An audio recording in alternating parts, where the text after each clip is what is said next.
Youth Congress സംസ്ഥാന അധ്യക്ഷൻ Rahul മാങ്കുടത്തിന്റെ arrest രാഷ്ട്രീയ നേട്ടമാക്കി മാറ്റാൻ കോൺഗ്രസ് ശ്രമിക്കുന്നു എന്നുള്ളതാണ്. പോലീസ് നടപടി രാഷ്ട്രീയമായി നേരിടുമെന്ന നിലപാട് അണികൾക്കുള്ള സന്ദേശം കൂടിയാണ്. അടിക്ക് തിരിച്ചടി എന്ന രീതിയിലേക്ക് കോൺഗ്രസ് മാറിയാൽ വരുന്നത് സമരമൊഴിയാത്ത ദിനങ്ങൾ ആകും എന്നാണ് മനസ്സിലാക്കുന്നത്. ഇപ്പോൾ ഇന്നലെ തന്നെ നേതാക്കളുടെ പ്രതികരണം നമ്മൾ കണ്ടതാണ്. ഒന്ന് ഉറങ്ങിക്കിടന്ന നേതൃത്വം അല്ലെങ്കിൽ പ്രവർത്തകരെയൊക്കെ ഒന്ന് ഉഷാറാക്കാൻ ഇന്നലത്തെ നിശ്ചയമായും അതാണ് അവിടുത്തെ ഒരു ടാക്ടിക്കൽ എറർ എന്ന് പറയുന്നത് അല്ലെ.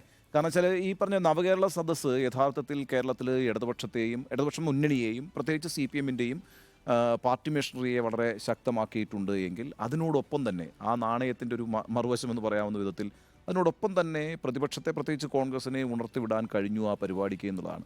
ഇപ്പോൾ കേരളത്തിൽ നമ്മൾ സാക്ഷ്യം വഹിച്ചുകൊണ്ടിരുന്ന ഈ പറയുന്ന ജീവൻ രക്ഷാ പ്രവർത്തനങ്ങളും യൂത്ത് കോൺഗ്രസും പോലീസുമായുള്ള സംഘർഷവും യൂത്ത് കോൺഗ്രസും DYFI-യുമായുള്ള സംഘർഷവും ഇതെല്ലാം തന്നെ യഥാർത്ഥത്തിൽ പ്രതിപക്ഷത്തിൻ്റെ ഒരു മെഷീനറിയെയും ചലിപ്പിച്ചു. ആ അർത്ഥത്തിൽ ഈ തെരഞ്ഞെടുപ്പിലേക്ക് പോകുമ്പോൾ നേരത്തെ സ്മൃതി പറഞ്ഞ കണക്ക് ഈ ഉറങ്ങിക്കിടന്ന ഒരു പാർട്ടിയായിട്ടാണ് കോൺഗ്രസിനെ നമ്മൾ കണ്ടിരുന്നത് അല്ലെ. വലിയ വിചാരണ സദസ്സ് നടത്തി. ആ വിചാരണ സദസ്സിന് ഇല്ലാത്ത ഊർജ്ജമാണ് രാഹുലിനെ അറസ്റ്റ് ചെയ്തതോടെ ആ പാർട്ടിക്ക് ഉണ്ടായിരിക്കുന്നത്. ശരിക്കും ഈ അറസ്റ്റ് ആ 20-ാം തീയതിക്ക് അടുത്ത ദിവസങ്ങളിലായിരുന്നെങ്കിൽ കുറച്ചുകൂടി നേരത്തെ ഉണരാമായിരുന്നു. അത് വളരെ പ്രധാനപ്പെട്ട പോയിന്റാണ്. കാരണം വെച്ചാൽ ഈ നവകേരള സദസ്സുമായി ബന്ധപ്പെട്ട് കോൺഗ്രസും UDF-ഉം ആസൂത്രണം ചെയ്ത് വിചാരണ സദസ്സായിരുന്നു.